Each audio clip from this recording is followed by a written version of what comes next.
Bonjour à toutes et à tous, j'espère que vous allez bien. Moi ça va nickel, aujourd'hui on se retrouve pour la seconde partie de ma tier list sur la saga Star Wars. Enfin, il est clair que je vous dois quelques explications que je vais pas vous donner dans cette vidéo. Ce que je vous invite à faire, c'est à aller sur ma chaîne YouTube, à cliquer sur la catégorie communauté et à lire le dernier post que j'ai fait. Plutôt comme ça on gagne du temps. Dans ce post, je vous explique un petit peu pourquoi il y a eu cette période d'inactivité, tous les problèmes que j'ai rencontrés, etc., etc. Bref, on est de retour sur Tier Maker. Alors faites pas attention, hein, j'ai changé de tier list parce que dans la précédente tier list qu'on avait fait dans la première partie, les saisons des différentes séries n'étaient pas séparées et moi je trouve ça plus intéressant de classer ça comme ça. Donc voilà, ça n'a pas trop d'importance, mais sachez juste que voilà, j'ai changé de tier list. Alors pour le coup, concernant l'animation, ça risque d'être pas trop intéressant. Je pense que je vais repasser sur la première tier list. Mais en tout cas, concernant le live action, on va classer les séries par saison. Et on va commencer avec le Mandoverse. Alors, pour ceux qui connaissent pas le Mandoverse, c'est une sorte de petit univers dans ce vaste univers qu'est la saga Star Wars. C'est composé de plusieurs séries et bientôt de films centré sur le Mandalorian, qui a notamment donné son nom à cet univers. C'est un petit peu comme la Rovers, pour ceux qui connaissent, du côté de chez DC, voilà, c'est différentes séries qu'il faut suivre dans un certain ordre chronologique. Alors, c'est un petit peu moins casse-couille que le Arrowverse, parce que voilà, c'est plus, faut suivre par rapport aux saisons, pas au niveau des épisodes. Donc, à ce niveau-là, c'est un petit peu moins chiant. Mais voilà, c'est un petit univers sympa qui se voulait de base un petit peu indépendant, un petit peu de côté par rapport à ce qui se passait dans la saga principale, mais bon, c'est quelque chose qui n'a pas trop été respecté, on va pas se mentir. Mais c'est là, donc voilà, ce que je vous propose c'est qu'on commence par ça, dans l'ordre chronologique, et qu'ensuite on fasse les différentes séries, les différents programmes par la suite. Le reste, c'est parti, on commence avec The Mandalorian saison 1. The Mandalorian saison 1, c'est une saison que j'ai vraiment appréciée. Je comprends pourquoi elle est considérée par beaucoup comme le renouveau de la saga, tellement c'est rafraîchissant. On suit le Mandalorian, un chasseur de primes, qui va effectuer quelques contrats, qui va tomber sur l'enfant, plus communément appelé bébé Yoda par la commu, et on va les suivre tout le long de cette saison. J'ai vraiment apprécié cette saison, comme je vous l'ai dit. Sa plus grande force réside par le fait que du coup, cette saison a très peu de liens avec le reste de la saga, donc ce qui fait que c'est quelque chose que même les gens qui n'ont pas vu le reste de l'univers peuvent suivre cette série. Sa plus grande force aussi, c'est, on va pas se mentir, Grogu, l'enfant qui est mignon, voilà, bon, on comprend pourquoi ça a fait succès. J'aime vraiment, vraiment beaucoup cette saison. Euh, En plus, visuellement, c'était vraiment très très cool, c'était ultra créatif, on a vraiment une ambiance propre à la série, en tout cas dans la première saison. Franchement, j'ai pas grand chose à dire à ce niveau-là, j'ai pas grand chose à reprocher à cette saison. Néanmoins, je trouve que c'est pas non plus exceptionnel, mais j'aime beaucoup et je pense que je la classe en rang B. Voilà. On enchaîne directement avec la deuxième saison de The Mandalorian que j'ai préférée à la première. Alors, dans cette saison, Din Djarin, donc le Mandalorian, va essayer de comprendre d'où vient l'enfant, pourquoi il est sensible à la force, et essayer de le restituer assez semblable. Alors, c'est vrai que pour beaucoup, cette saison, elle est moins bonne que la première, du fait qu'il y a pas mal de fanservice, oui, je l'admets, mais j'ai préféré, j'ai trouvé que c'était encore plus fort que la saison, déjà visuellement. Euh, Peut-être aussi parce que le fanservice a fonctionné sur moi, oui, peut-être. C'est vrai que je suis un très grand fan du personnage d'Ahsoka Tano, donc c'est vrai que la voir pour la première fois en live action, ça m'a fait quelque chose, oui. Néanmoins, j'ai trouvé que l'histoire elle était vraiment cool, je trouvais qu'elle était vraiment intéressante par rapport à la première saison, et surtout, certes, peut-être que le fanservice est important dans cette saison, mais je trouvais que c'était un fanservice qui était utile à l'histoire, parce que justement, Din Djarin va essayer de trouver un professeur à Grogu pour lui apprendre à maîtriser ses pouvoirs. Donc forcément, il n'y a pas 36 000 Jedi dans la galaxie. Forcément, Ahsoka Tano. Forcément, on voit Luke Skywalker. Donc voilà, pour moi, j'ai vraiment kiffé ça. C'est pas un truc que je reproche à la série, quoi. Donc Ouais, j'ai préféré même la série dans sa globalité pour... encore une fois, moi je dis, euh, pour moi, cette saison fait tout mieux que la première saison. Et aussi, j'ai trouvé ça sympathique qu'on ait plus de liens avec la saga dans son entièreté. Donc c'est pour tout ça que pour moi, et je dis bien pour moi, n'hésitez pas à me donner votre avis dans les commentaires, cette seconde saison va en rang A.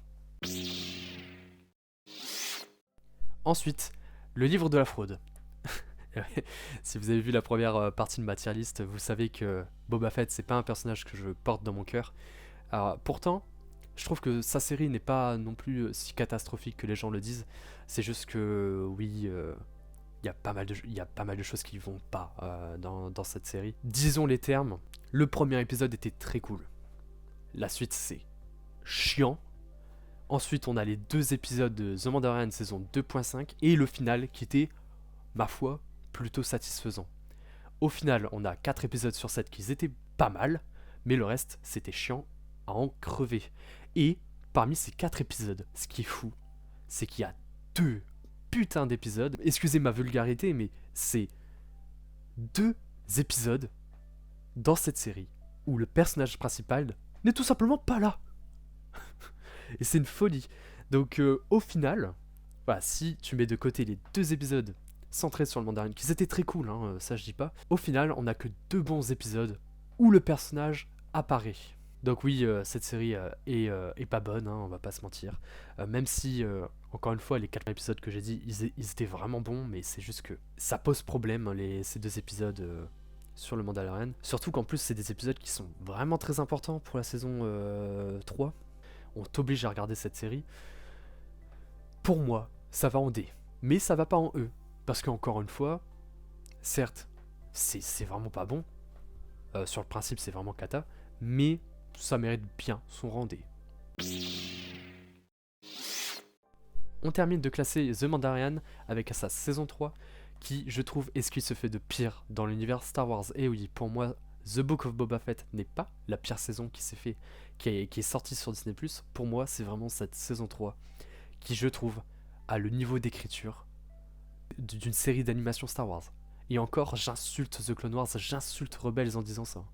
Parce que vraiment, c'est pas possible.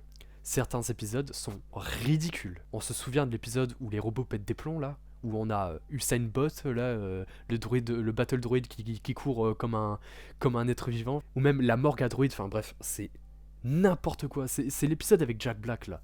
C'est n'importe quoi. Voilà, et on a plein d'épisodes comme ça. L'épisode des pirates aussi qui était nul. Les seuls épisodes qui étaient intéressants, je crois, c'est vraiment. Je crois que c'est le 2e où on est sur Mandalore. Et peut-être les derniers. Et encore. En plus, la série, enfin la saison, elle est laide. C'est plus possible. Hein. Je suis très content qu'ils ont abandonné, ou du moins qu'ils ont mis de côté cette technologie de merde là, qui est le volume là, parce que vraiment sur cette saison, c'était hideux. Vraiment. Je vous mets un plan à l'écran là. Regardez comment c'est cramé. Et ça personnellement, le volume, je le cramais à chaque fois. Dans tous les épisodes, c'était vraiment pas beau.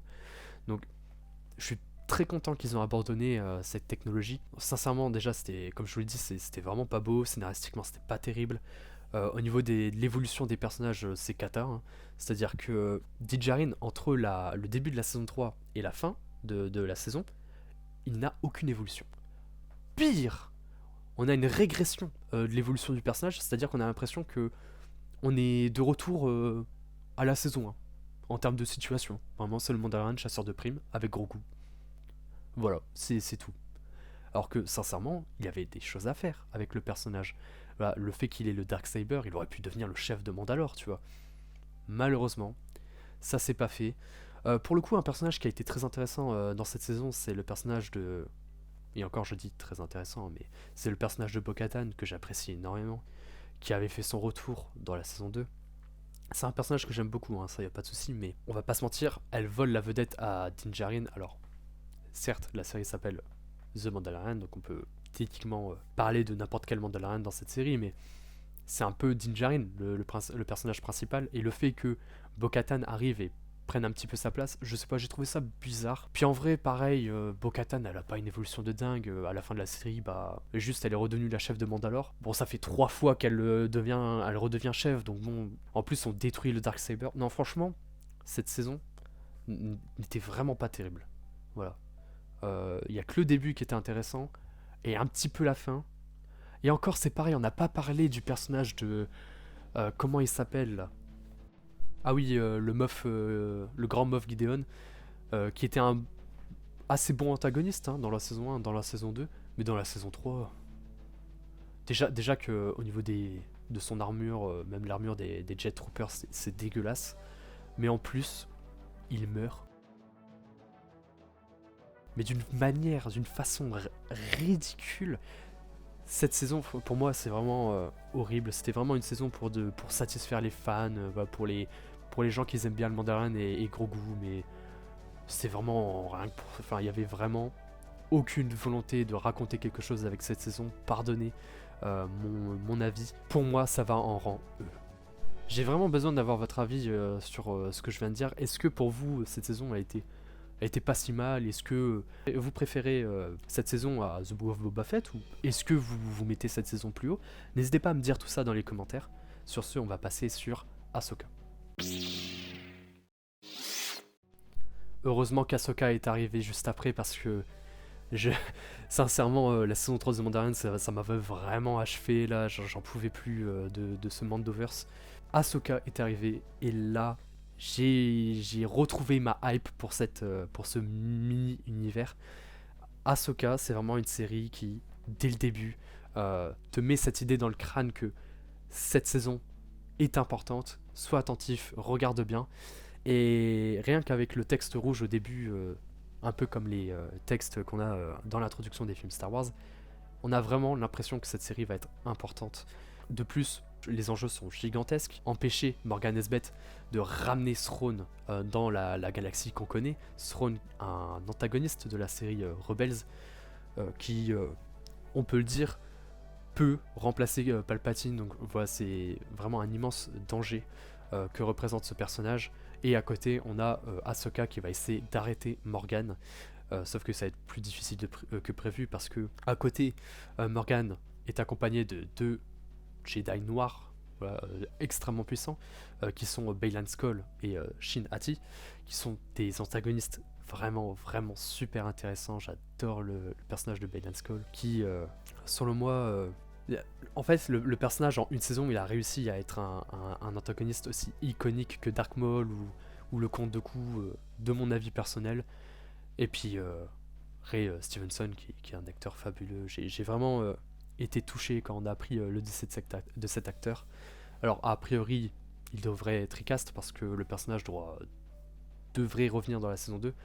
Mais vraiment, c'est vraiment dommage, parce que vraiment le personnage, il était charismatique. Mais pour contrer ces personnages trop cool, on a bien sûr le retour des personnages de la série Rebels, parce que oui, l'enjeu de cette série aussi, c'est de retrouver Ezra Bridger. Enfin, on a la suite à cette intrigue qui a été lancée à la toute fin de la saison 4 de Rebels.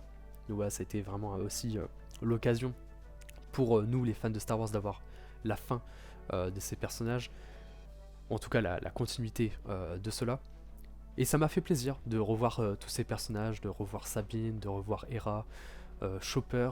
Vraiment, c'était trop cool. Je l'ai vécu un petit peu comme une récompense d'avoir suivi cette série d'animation. Donc vraiment trop cool à ce niveau-là. J'ai vraiment kiffé l'histoire. J'ai vraiment kiffé les développements des différents personnages.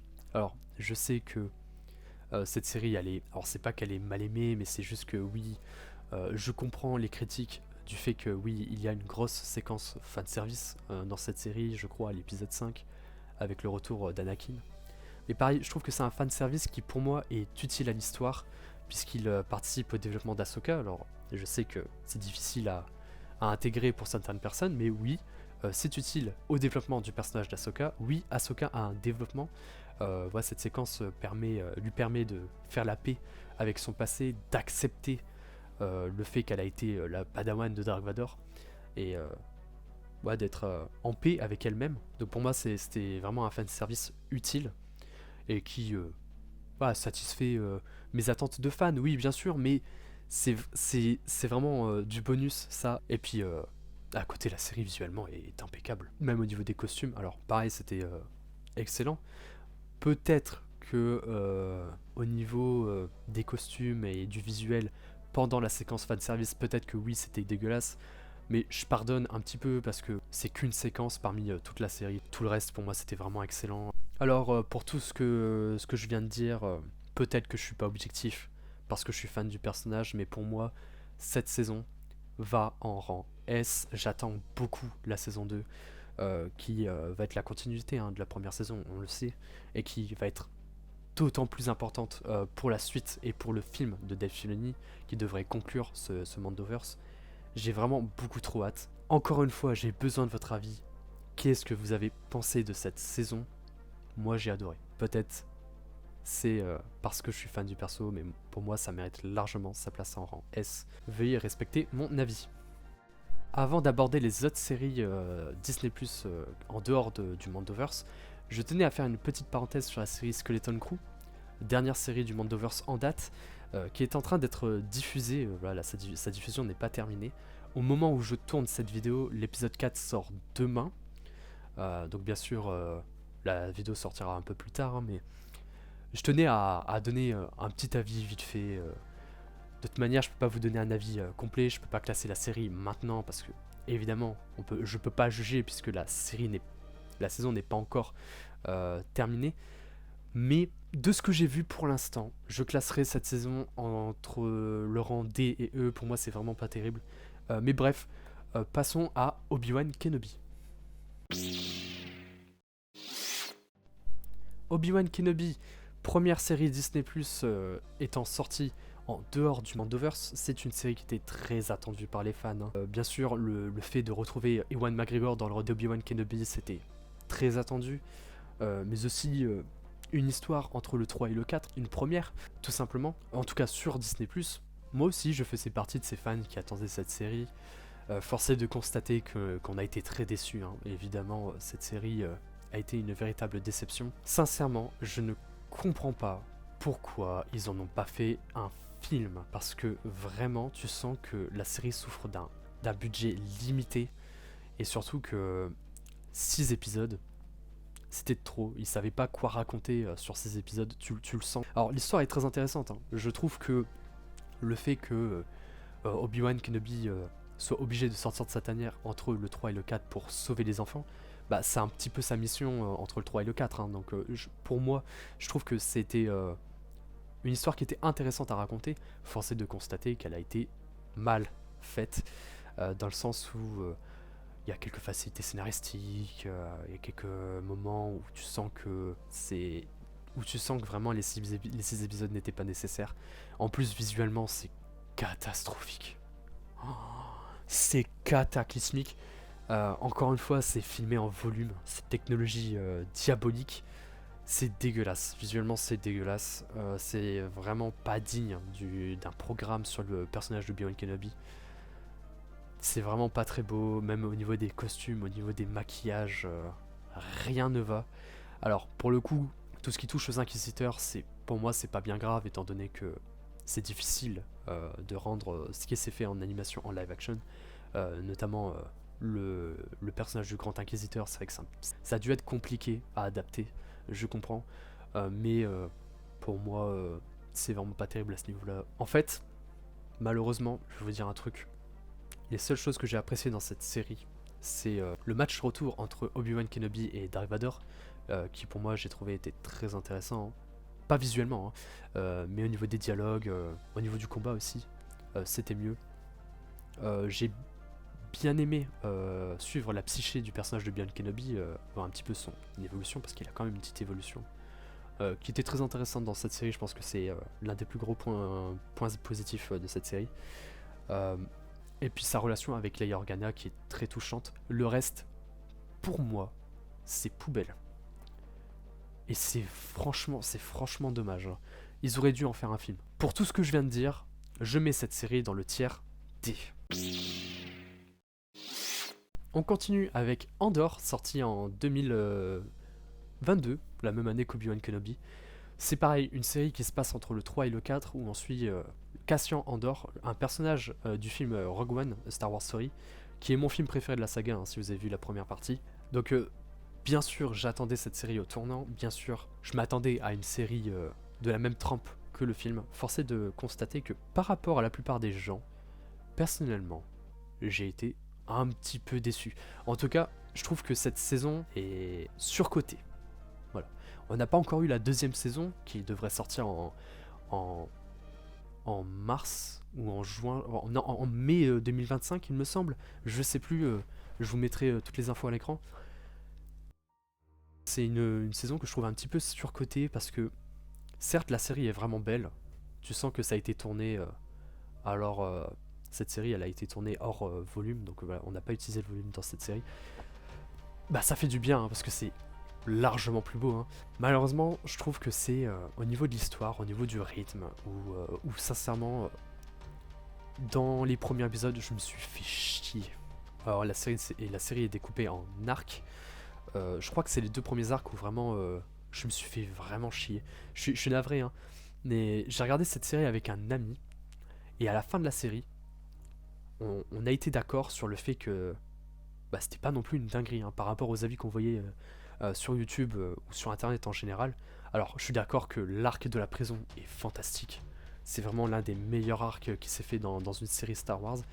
Et le final, qui était plutôt satisfaisant, à la hauteur de nos attentes, sans non plus être une immense dinguerie. Mais ouais, le début de la série, personnellement, j'ai trouvé que c'était vraiment pas terrible. Et aussi certains personnages qui... alors, c'est par exemple le personnage de Luten, incarné par le grand Stellan Skarsgård, qui, je trouve, parle beaucoup pour pas faire grand chose derrière, on va pas se mentir. Et puis aussi Cassian Andor, que j'ai un peu moins apprécié par rapport au film Rogue One, ça va sans dire. Donc voilà. Néanmoins, je trouve que c'est une série qui est excellente, hein, notamment dans son... globalement, dans son propos, dans son ambiance, dans ses enjeux. Et c'est vrai que oui, on ressent cette tension tout le long de cette série, il n'y a pas de problème à ce niveau-là. C'est sûr que ça fait plaisir d'avoir une série mature, sérieuse, dramatique dans l'univers de Star Wars. Mais voilà, c'est juste que dans les premiers arcs, je me suis fait chier, c'est tout. Sinon, tout le reste, c'était vraiment bon, hein, ça je dis pas. Donc c'est pour ça, pour moi, ça va en B. Je sais, ça ne va pas plus haut. Voilà, je suis navré hein, si jamais vous n'êtes pas du tout d'accord avec moi. Mais je comprends hein, sincèrement hein, que les gens ont pu aimer, ça je dis pas le contraire. Il y a même, c'est vrai que visuellement aussi, il y a quelques effets qui étaient vraiment beaux, hein, ça je dis pas le contraire. Mais voilà, juste pour moi, cette série est un petit peu surcotée. S'il vous plaît, respectez mon avis. Voilà, et n'hésitez pas à me donner le vôtre, hein, ça m'intéresse beaucoup. Mais bien sûr, j'attends la saison 2 avec impatience. Hein. D'ailleurs, par rapport à la première partie de ma vidéo où je disais que c'était un petit peu dommage que la bannière Star Wars Story ait disparu, bah avec la saison 2 d'Andor, elle revient. Donc voilà, ça me fait un petit peu plaisir. Donc voilà, je suis un petit peu plus hype du coup par rapport à cette série. Ça me fait vraiment plaisir. C'est ridicule, hein, mais perso, ça me fait plaisir de revoir ça. Donc non, j'attends. Bien sûr que j'attends la saison 2 avec impatience. Mais voilà, passons maintenant à The Acolyte. The Acolyte. Difficile d'évoquer ce programme sans évoquer toutes les polémiques qui lui sont associées, tout ce déferlement de haine qu'elle a subi. Personnellement, j'ai fait abstraction de tout cela, j'ai regardé la série de mon côté, j'ai fait mon propre avis qui est plutôt positif. Même si je trouve que la série est mid dans son ensemble, je suis vraiment dégoûté que la série se soit faite annuler par Disney. Voilà, il n'y aura pas de saison 2. Parce que j'ai vraiment apprécié, il y a pas mal de points positifs que je trouve à cette série, pas mal de points négatifs aussi, bien sûr. Mais voilà, au vu du teasing de fin qui nous promettait du lourd, je suis quand même dégoûté qu'il n'y aura pas de saison 2. Dites-vous bien que Disney essaye carrément de faire disparaître cette série, ouais, ils la mettent plus en avant, ils font disparaître les produits dérivés de leur shop, je trouve ça lunaire. En plus, c'est dommage, hein, pour une fois qu'on s'éloignait de la saga Skywalker avec ce programme. Voilà, canoniquement parlant, la série se passe 100 ans avant la menace fantôme. Je suis vraiment dégoûté. Peut-être même que à cause de ce flop, Disney osera plus évoquer d'autres périodes que la période bien connue des fans de la saga. Pourtant, j'ai bien aimé les décors, j'ai bien aimé les costumes, j'ai bien aimé l'histoire, j'ai bien aimé les personnages, notamment Maître Saul, Jackie, Yord, qui je trouve sont des personnages sympathiques à suivre. J'ai adoré le personnage de l'étranger, grand antagoniste de cette série, qui a un charisme de malade mental. Avec Baylan Skoll, premier degré, je pense que c'est les meilleures créations de Disney de ces dernières années. J'ai beaucoup aimé aussi les chorégraphies de combat dans cette série, qui sont plutôt bien réalisées. Je pense notamment à l'épisode 4, où l'étranger affronte un important groupe de Jedi, qui m'a vraiment fait penser à des combats de la prélogie. J'ai vraiment trop kiffé. Je pense que c'est vraiment l'un des meilleurs combats de la saga. J'ai bien aimé aussi le fait qu'on apporte cette nuance par rapport aux Jedi, voilà, qui sont pas tout roses non plus. Et j'ai bien aimé aussi tout cet aspect sorcellerie avec cette communauté de sorcières, qui pour moi était très intéressant. J'ai bien aimé aussi le fait que cette série n'avait pas peur de tuer ses personnages. Si vous n'avez pas regardé cette série, un conseil, ne vous attachez pas trop vite à tous les persos, parce que vous allez être choqué. Moi-même, j'ai plutôt été impressionné à ce niveau-là. En fait, les seuls points négatifs que j'ai à reprocher à cette série, qui sont des points négatifs assez importants, c'est 2 épisodes flashback qui n'ont aucun sens, qui cassent le rythme et qui sont vraiment de trop. Alors, une fois c'est intéressant, une deuxième fois ça ne l'est plus. C'est-à-dire que voilà, c'est 2 épisodes flashback qui racontent la même chose, je vous mens même pas. C'est juste que c'est 2 points de vue différents, ça n'a aucun intérêt. Et j'ai pas aimé non plus les personnages de Mae et Osha. 2 jumelles, j'ai personnellement pas aimé leur dynamique, leur motivation, leur relation.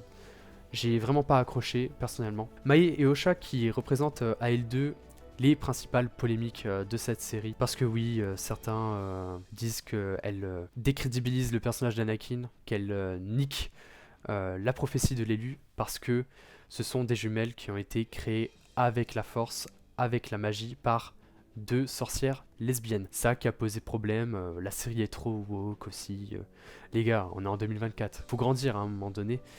Surtout qu'en plus, Mae et Osha ont très peu de rapport avec Anakin. Enfin, suffit de réfléchir 2 secondes. Là où Mae et Osha ont été créés par des sorcières, Anakin, lui, a été créé par la Force elle-même. Donc vraiment, ces 3 personnages n'ont absolument rien à voir. Si vous n'avez pas aimé cette série pour ça, à mes yeux, vous êtes juste con. Après, je sais qu'il y a pas mal de gens qui n'aiment pas cette série, qui savent m'apporter de vrais arguments intelligents. Je respecte les avis de tout le monde de toute façon. Voilà, si vous n'avez pas aimé la série pour telle ou telle chose, bah c'est respectable, hein, de fou. Moi personnellement, je mettrais cette série au tiers C, voilà, pas plus bas. Encore une fois, si vous la mettez plus bas, je respecte. Si vous la mettez plus haut, bah tant mieux pour vous. Voilà, on a terminé les séries Disney+. Maintenant, abordons un peu ce qui touche un petit peu aux Legends. Parce que oui, il y a eu des téléfilms en live action qui sont sortis tard à l'époque. Hein. Je les ai pas vus. Voilà, je les ai pas vus. J'ai vu seulement le Holiday Special, qui pour moi est atroce. Hein. Voilà, carrément j'ai créé une catégorie pour ce truc. Tu sens que ce bon vieux George n'avait pas la main mise dessus parce que vraiment c'est atroce. Et voilà, c'est déjà la fin de cette vidéo. J'espère que ça vous aura plu. Normalement, la 3e et dernière partie de ma tier list arrivera plus vite que la seconde, je vous rassure. Au moment où cette vidéo sort, je suis déjà en train de travailler là-dessus. La prochaine fois, on classera les séries et autres programmes en animation cette fois.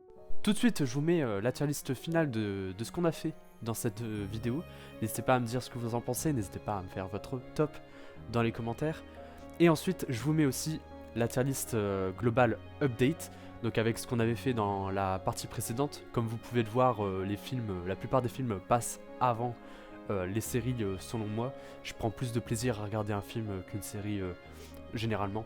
Il y a juste l'épisode 9 qui est derrière la saison 3 de The Mandalorian. Pareil, dites-moi ce que vous en pensez. J'ai très hâte de la terminer la prochaine fois. Je sais pas quand est-ce que cette vidéo va sortir, pour être honnête avec vous. Normalement début janvier. Dans le doute, joyeux Noël à vous en retard. Et bonne année 2025. Meilleurs vœux à vous tous. En espérant que cette année soit magnifique. Et en espérant que je pourrai vous proposer des vidéos de qualité. J'ai très hâte. Sur ce, je vous laisse. Vous connaissez la chanson. Si la vidéo vous a plu, n'hésitez pas à vous abonner, liker, partager, commenter. Surtout, c'est ce qui m'intéresse le plus. Encore merci à vous d'avoir regardé cette vidéo, merci pour votre patience. Je vous dis à la prochaine, ciao les geeks.